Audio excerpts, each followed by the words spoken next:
khususan sadatinal alawiyin wa awliyail kauni ajma'in summa ila rohman ammara hadzal masjid mubarak summa ila ruhi walidina wa walidikum wa amwatina wa amwatikum wa amwatil muslimina wal muslimat wal mu'minina wal mu'minat khususan al muallif hadzal kitab Syekh Nawawi al-Bantani wa summa ila Syekh Muhammad Syafi'i Hazami wa ila Haji Ahmad Tabrani bin Haji Saina khina fillah matizar bin Muhammad Salah Syekhuna Haji Masugima wa matikal faqirah zawjati wa Nadia Syamah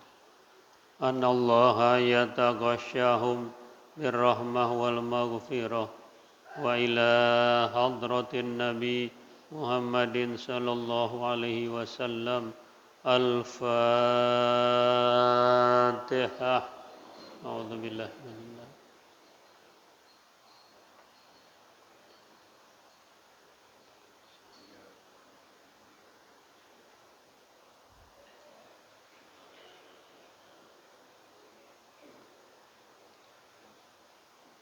Bismillahirrahmanirrahim.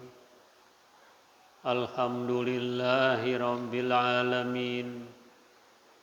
Wassalatu wassalamu ala asyrafil anbiya wal mursalin sayyidina wa syafi'ina wa habibina wa maulana Muhammadin wa ala alihi wa ashabihi ajma'in. Amma ba'du fa inna asdaqal hadis kitabullahi ta'ala wa khairal hadi hadi Muhammadin sallallahu alaihi wasallam wa syarrul umuri muhdatsatuha wa kulla muhdatsatin bid'ah wa kulla bid'atin dhalalah wa bi sanadil muttasil ilal imamil muallif rahimahullahu ta'ala wa adaman naf'a bihi wa bi barakati ulumihi wa bikum fid daraini amin radhiyallahu anhum. Rabbi yassir wa la tu'assir Rabbi tammim bi khair. Wa ruwiya annahu sallallahu alaihi wasallam qala yu'adzabul lisanu bi'adzabin la yu'adzibu bihi syai'un minal jawarihi fayaqulu ya rabbi lima 'adzabtani bi'adzabin lam tu'adzibu bihi syai'an minal jawarih fayuqalu lahu kharajat minka kalimatun balagot masyariqal ardi wa magharibaha fasufika bihaddamu al-haram wa ukhidha bihal malu al-haram wantuhika bihal farjul haram fawa'izzati law azibannaka bi'azabin law azibu bihi syai'an minal jawarih rawahu Abu Nuaim.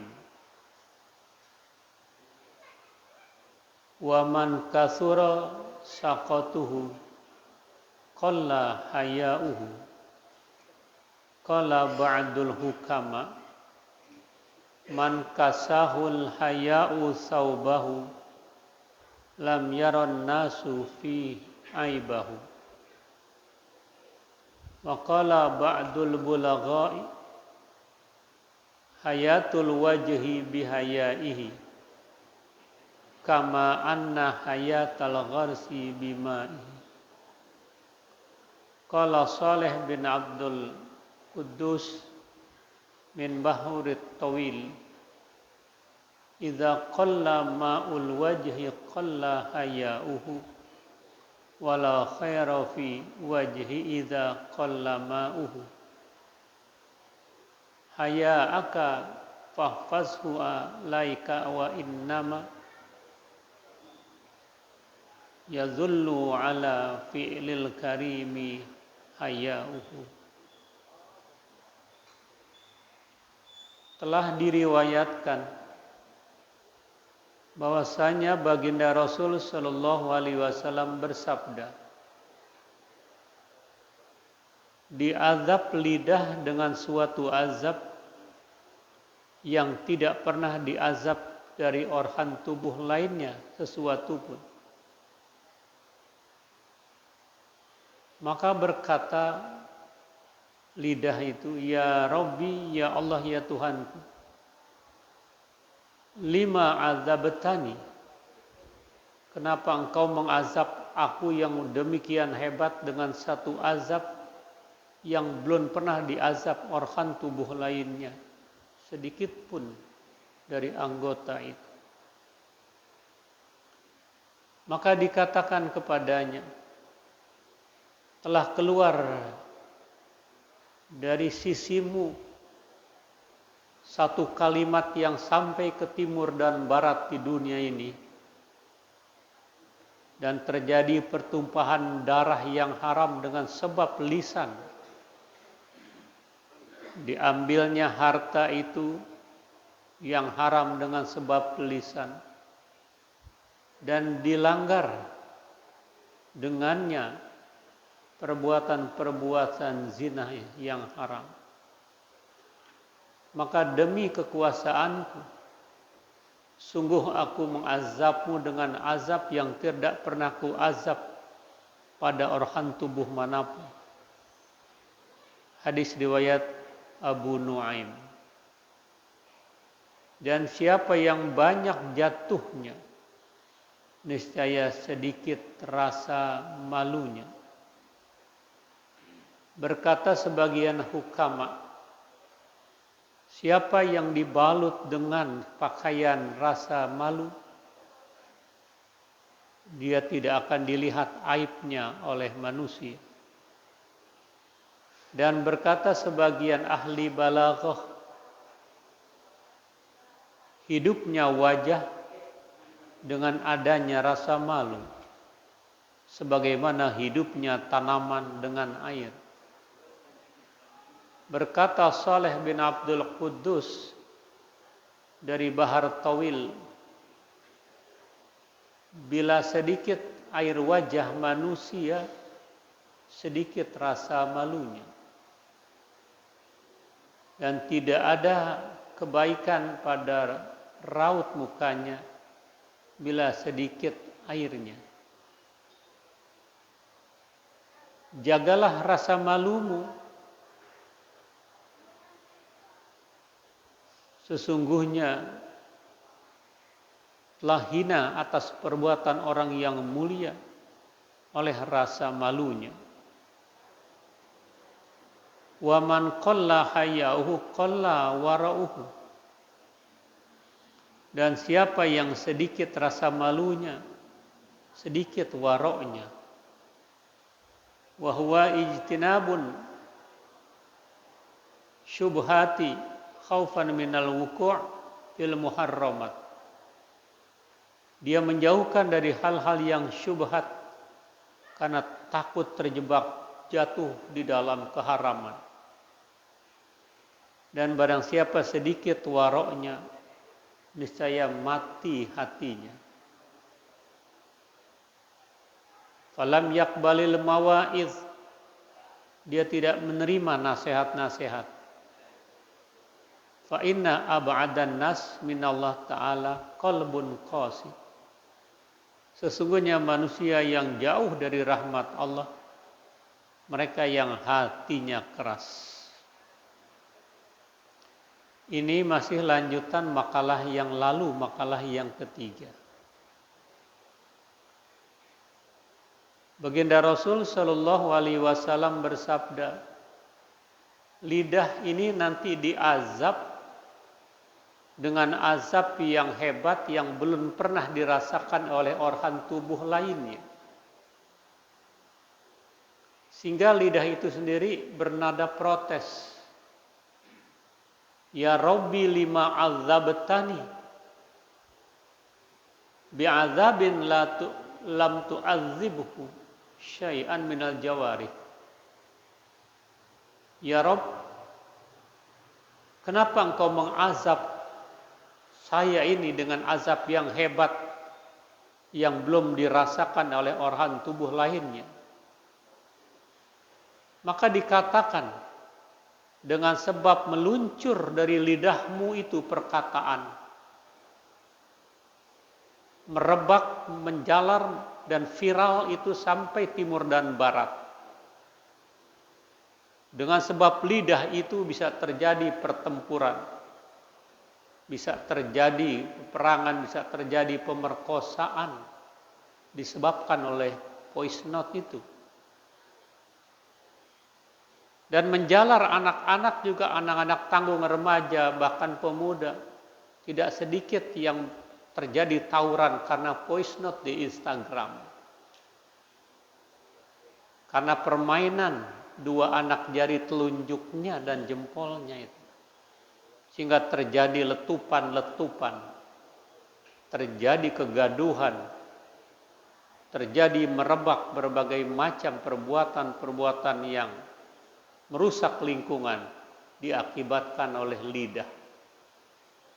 Karena salamatul insan fi hifzil lisan.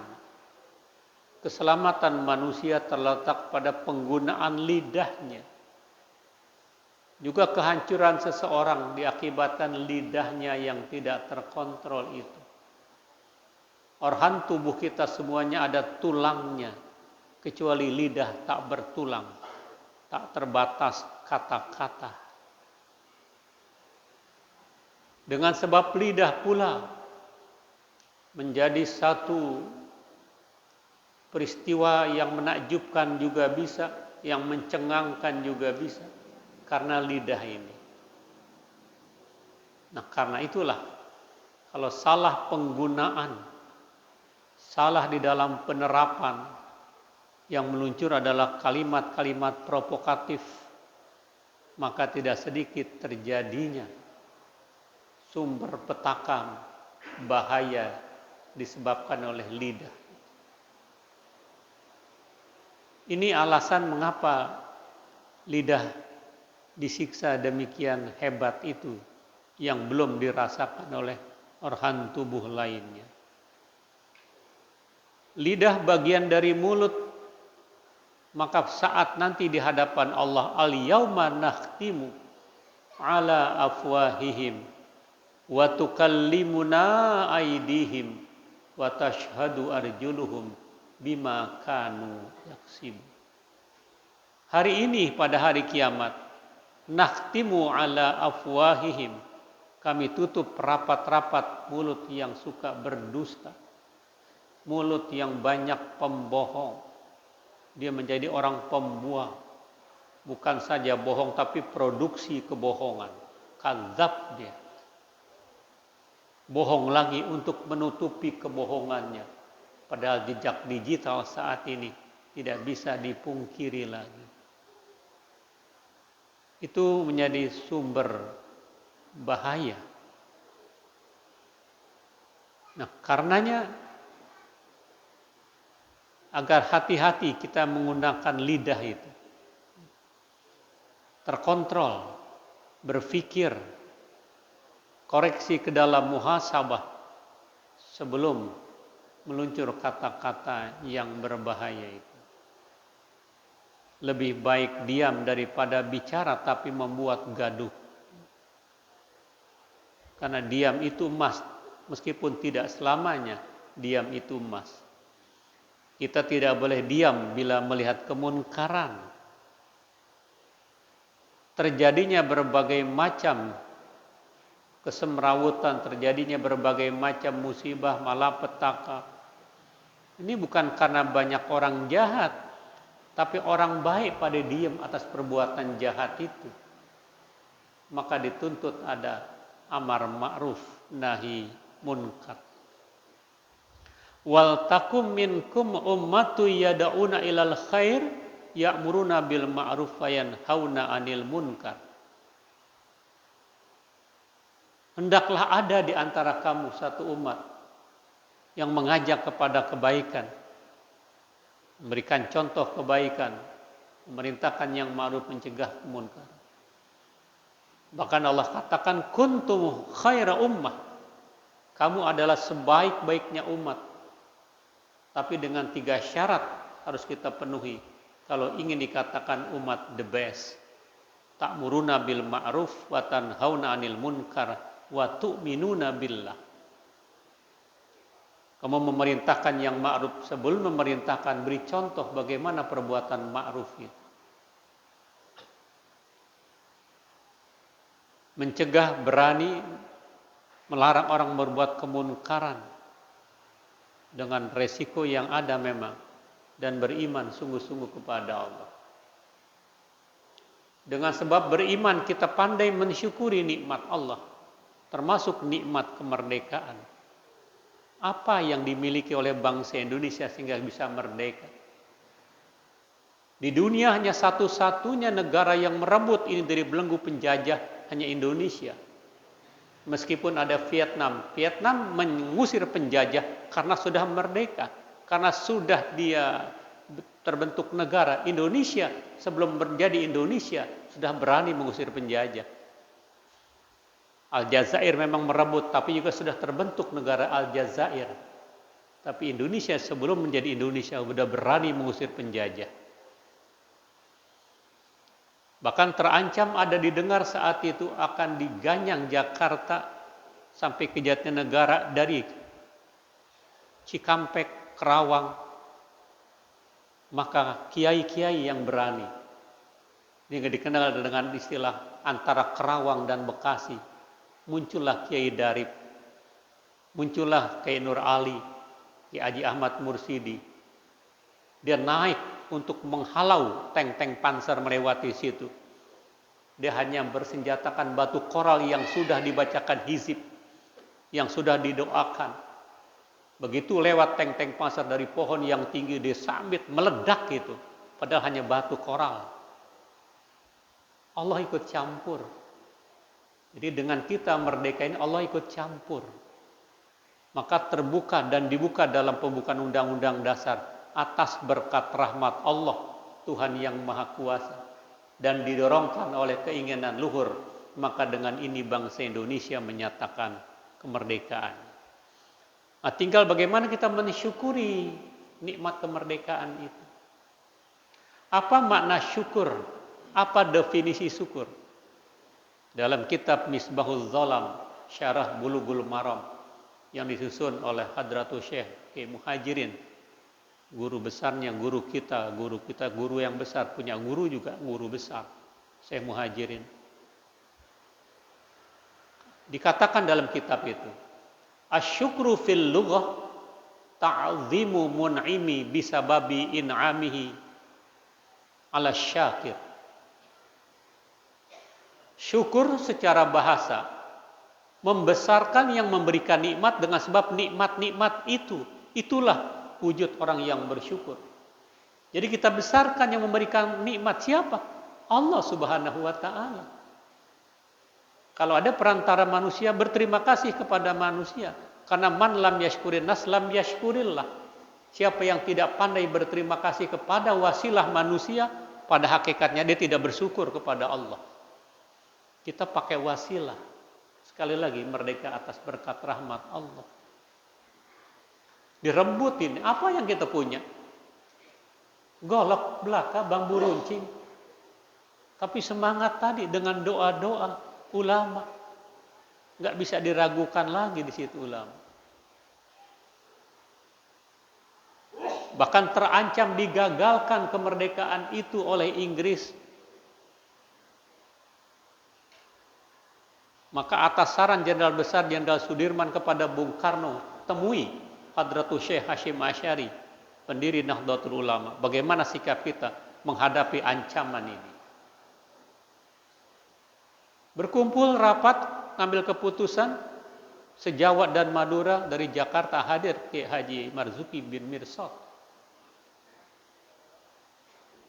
Rapat diputuskan tanggal 22 Oktober bahwa wajib melawan ancaman dari Inggris itu. Bila ada yang gugur, itu gugur sebagai syuhada karena membela bangsa yang sudah merdeka. Terkenalah saat itu dengan resolusi jihad. Ulama yang mempelopori itu. Jadi kalau sekarang menyudutkan ulama ini gagal paham. Tapi memang ulama-ulama yang lurus bagaikan paku yang lurus, banyak digetokin. Enggak ada paku bengkok digetokin. Bengkok buat apa digetokin? Nancep juga enggak. Artinya itu resiko kiai-kiai yang lurus. Ini dalam rangka mensyukuri nikmat kemerdekaan, campur tangan Allah ini. Saat itu mau dikasih merdeka sama Jepang tanggal 24 Agustus. Bung Karno sudah setuju, Bung Hatta setuju. Tapi ada anak muda, Sultan Syahrir dan teman-teman 7 orang yang tidak setuju. Bapak kalau terpaksa saya culik nih. Diculik di Digul. Majalengka bebas, akhirnya dibacakan itu tanggal 16, tapi nggak jadi, besok diulang lagi. Dan itu hari Jumat, bulan Ramadan, 9 Ramadan, diproklamasi itu. Di mana tuh proklamasi? Jalan proklamasi 56A, berarti rumah bukan di jalanan itu. Diproklamirkan negeri ini. Punya siapa tuh rumah? Ulama. Syekh Faraj bin Marta. Artinya lagi-lagi peran ulama. Orang Arab itu. Bung Karno berterima kasih kepada suku India, suku Cina, tapi tidak berterima kasih kepada orang Arab. Kenapa? Karena Arab bagian dari kita. Selesai, bukan final, finish itu. Kenapa sekarang kok dikit-dikit suruh pulang ke Yaman? Ente nggak baca sejarah? Nggak lihat? Dulu memang ada partai Arab Indonesia, begitu merdeka dibubarkan oleh Abdurrahman Baswedan, kakeknya Pak Anies. Selesai, menyatu. Dan banyak yang istrinya orang-orang Indonesia. Bapaknya Habib Ali bin Abdurrahman, itu istrinya Nyi Salme, orang Jatinegara Betawi asli. Lahirlah punya anak Habib Ali bin Abdurrahman Al-Habasyi Kuitang. Saya menelaah ini waktu tesis S2 saya itu tentang peran ulama habaib dalam lintasan sejarah bangsa. Nanti S3 saya akan analisis pendidikan ilmu tasawuf dalam kitab Syarus Salikin oleh Abdus Somad Al-Palimbani. Lagi-lagi ulama ini berperan ya. Nah, ini hati-hati dengan penggunaan lidah ini. Fawa'izzati, demi kekuasaanku, lau azibannaka bi'adzabin lau azibu bihi syai'an minal jawarih. Aku akan siksa habis-habisan dengan azab yang pedih yang tidak pernah disiksa organ tubuh lainnya. Hadis riwayat Abu Nuaim.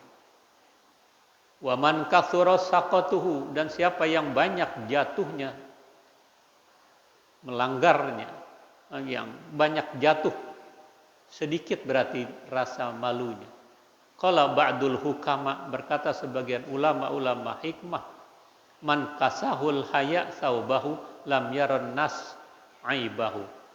Siapa yang membusanai dirinya dengan pakaian rasa malu, Allah tidak akan lihat aib dirinya karena dia malu melakukan pelanggaran. Bukan berarti nggak ada dosa. Orang nggak ada yang maksum kecuali Rasulullah Shallallahu Alaihi Wasallam. Tapi karena dia begitu tinggi rasa malunya, orang nggak melihat cacat dirinya. Wa qala ba'dul bulagha, berkata sebagian ahli balaghah sastrawan Arab, hayatul wajhi bihayaihi kama anna hayatal gorsi bimaihi. Hidupnya wajah dengan rasa malu. Orang kalau malu, apanya yang ditutupin? Mukanya kan. Ya, tertunduk, tertangkap tangan, malu. Karena itu orang ketika wudhu dia buang angin, bukan pantat yang dicuci, muka. Karena pantat mereka gak malu, muka yang malu, gitu kan. Dulu seorang ulama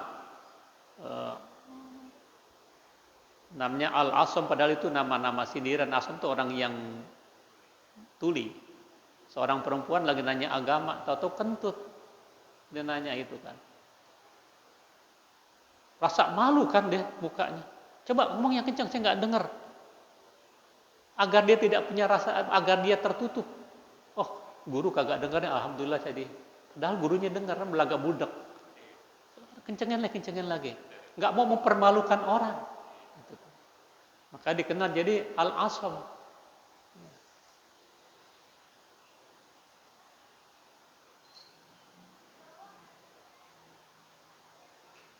Nah, dalam bahar dikatakan, bahar tawil, idza qalla ma'ul wajhi qalla haya'uhu. Bila sedikit air wajahnya, sedikit malunya.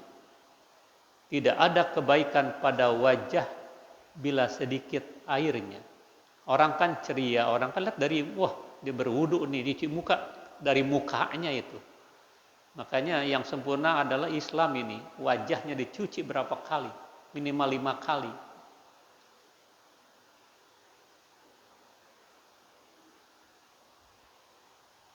Wa man qalla hayahu qalla warauhu. Oh, haya'aka fahfazhu. Jagalah rasa malumu. Alaika wa innama yadhullu ala fi'lil karim haya'uhu. Hanya saja hina atas perbuatan-perbuatan orang yang mulia oleh rasa malunya. Jadi orang yang mulia dia akan menjaga rasa malunya. Karena rasa malu dengan iman seiring bersama. Orang bila sudah tidak ada rasa malu, imannya copot, imannya lepas. Begitu pula andai kata imannya lepas, rasa malunya nggak ada. Bohong lagi, ngebohong lagi. Karena udah nggak ada rasa malu. Wa man qalla hayahu qalla warauhu, dan siapa yang sedikit rasa malunya, sedikit waroknya. Wa huwa ijtinabu syubhat, yaitu menjauhkan syubhat. Khaufan minal wuqu' fil muharramat. Jadi kalau orang yang warok, yang subhat aja diogah apalagi yang haram. Dia hindarkan itu. Takut jatuh terjerembab di dalam jurang keharaman. Wa man qalla wara'uhu mata qalbuhu. Dan siapa sedikit waroknya, matilah nuraninya. Dia tidak menerima nasihat. Sesungguhnya manusia jauh dari rahmat Allah adalah qalbun qasi, hati yang bengis, hati yang keras. Wal maqalatur rabi'ah, makalah keempat, an Utsman radhiyallahu an annahu qala fi qaulihi ta'ala wa kana tahtahu kanzul lahum wa kana abuhuma salihah. Makalah keempat ini dari Utsman, semoga Allah meridhoinya, bahwasanya dia berkata mengomentari tafsir Allah, firman Allah dalam surah Al-Kahfi ayat 18, Allah berfirman, wa kana tahtahu kanzul lahuma. Adalah di bawah itu ada perbendaharaan milik kedua anak yatim, namanya Asrom dan Sorim. Ini diawali, cerita ini agak panjang. Nabi Musa ketika ditanya, siapakah saat ini orang yang paling pintar di seantero ini? Saya, gitu kan. Ini kan bernada saya agak dianggap jumawa. Ditegur oleh Allah. Ada lagi yang lebih pintar dari kamu. Siapa? Cari saja. Nanti kamu akan berjumpa di bertemunya dua lautan itu, dan nanti perbekalan yang kamu bawa, ikan akan lompat dari tempatmu. Disitulah ketemu dengan seorang hamba Allah yang lebih cerdas dari kamu. Berguru sama orang itu. Berangkatlah Nabi Musa bersama murid kesayangannya Yusha bin Nun menelusuri pantai pesisir itu. Ketika tempat yang ditentukan ikan dia lompat, dia mau sarapan ternyata sudah tidak ada. Di situ dia bertemu dengan seorang hamba Allah yang lebih pintar, dia Nabi Khidir. Naik kapal. Dia izin, ya Nabi Khidir, izinkan saya atas perintah Allah untuk berguru dengan kamu. Kata Nabi Khidir, kamu tidak akan sabar mengikuti saya. Saya berusaha akan sabar. Izinkan saya. Kalau kita bilang, wallahi, demi Allah, saya akan sabar. Baik, kamu boleh ikut saya, boleh bertanya, tapi jangan komentar dulu sebelum saya jelaskan. Dalam perjalanan nanti, kamu jangan komen. Baik. Berjalanlah, naik kapal laut itu. Di tengah perjalanan, Nabi Khidir melobangi kapal laut itu. Dasar Nabi Musa, kalimullah, orang yang beki omong, karena memang orang yang selalu pintar ngomong. Dia ngelihat secara eksak, ya, secara fisika saja, tidak metafisika, yang kelihatan saja. Ya Nabi Khidir, kenapa dilobangin? Kita bisa tenggelam. Ingat Musa, saya sudah katakan kamu gak bakal sabar ikuti saya. Jangan komen, saatnya saya akan berikan penjelasan. Baik, mohon maaf. Ya, jalan. Dilobangi tapi gak masuk air itu. Gak tenggelam yang dikhawatirkan oleh Nabi Musa. Karena Nabi Musa lihat secara empirik saja. Sampai ke pantai. Menelusuri kampung, menelusuri tempat. Di situ ketemu dengan seorang anak. Ya, anak itu dibunuh. Ngomong lagi. Kok dibunuh anak nggak berdosa? Kamu diam. 2 kali peringatan saya. Kalau kamu komentar lagi, sudah. Kamu nggak bakal lulus. Jalan lagi. Setelah jalan, dia melihat ada dinding yang rubuh. Ya. Yang rubuh diperbaiki oleh Nabi Khidir. Rapi lagi. Tertata apik lagi. Ngomong lagi Nabi Musa. Kamu bisa minta upah tuh Tuan Guru. Kamu kerjain. Nah, 3 kali. Inilah hadza firaqu baini wa bainik. Kita berpisah sampai di sini. Tapi saya akan terangkan dulu. Mengapa itu saya lakukan. Itu semuanya kehendak dan perintah Allah. Pertama saya lobangi, nun jauh di tepi pantai sana, tempat bersandarnya kapal laut, ada raja yang zalim. Dia ngambilin kapal-kapal yang bagus. Dengan saya lobangi, ini kapal nggak bagus, berbahaya, nggak diambil, aman. Tapi nyatanya kan tidak tenggelam. Yang kedua saya bunuh anak. Ini akan jadi bajingan nanti ini kalau dia hidup. Kamu tidak tahu itu. Yang ketiga ini lagi kita cerita. Wa ammal jidaru fakana li gulamaini yatimaini fil Madinah.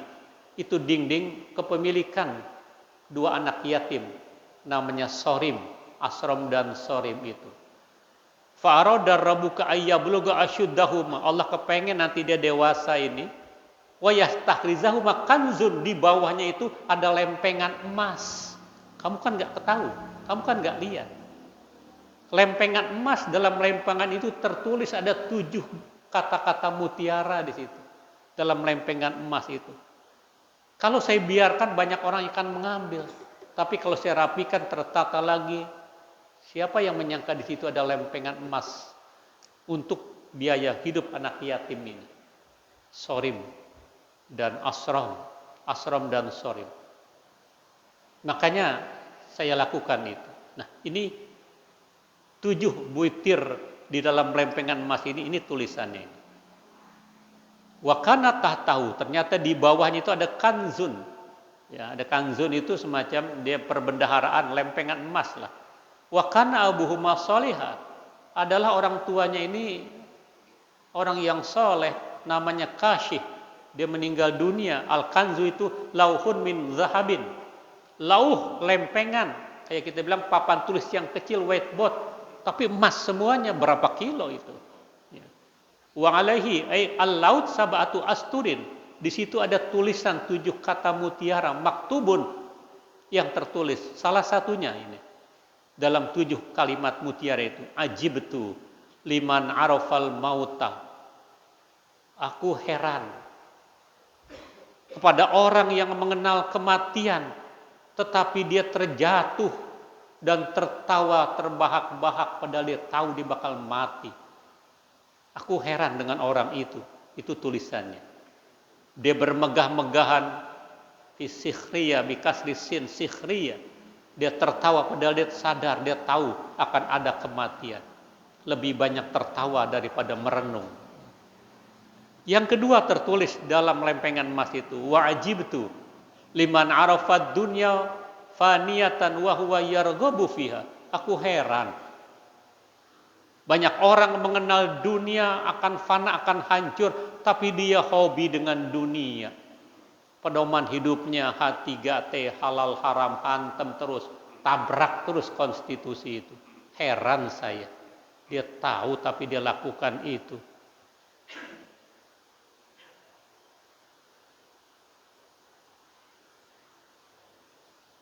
Wa yatawajjahu ilal istighaliha.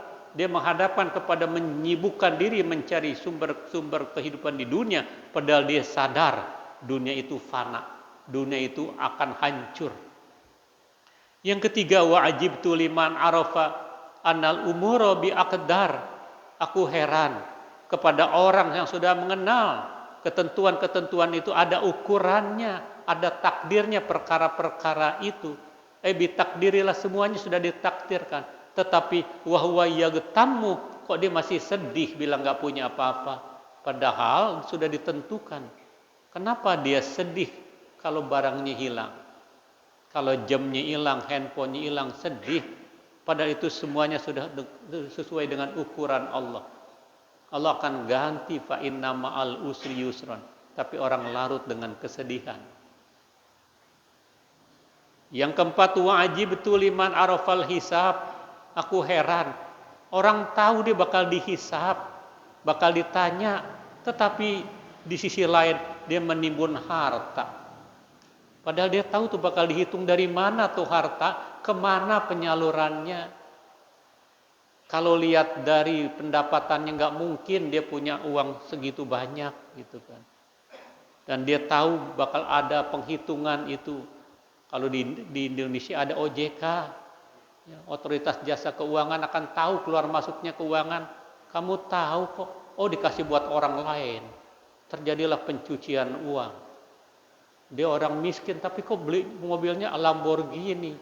Nggak tahunya titipan-titipan orang itu kan. Yang kelima, ajibtu liman arafan nar. Aku heran. Ada orang udah kenal neraka, tetapi dia di neraka juga, masuk juga ke situ. Wa ajibtu liman arafal jannah. Yang keenam, aku heran orang mengenal sorga, yakinan yakin, wahwa yastarihu bidunya, tapi dia nyantai di dunia, nggak sholat, nggak ngaji. Sehingga ada makalah yang berkata, tarjun najata walam tasluk masalikaha, inna safinata la tajri alal yabasi. Kamu semua mengharapkan keselamatan, namun jalan keselamatan tidak kamu tempuh. Mana mungkin kapal laut berjalan di jalanan tol.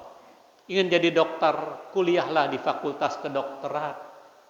Ingin jadi orang alim, belajarlah, nyantrenlah, bergurulah. Ingin jadi kaya, berusahalah. Jangan banyakkan ngelamun, andaikan, misalkan.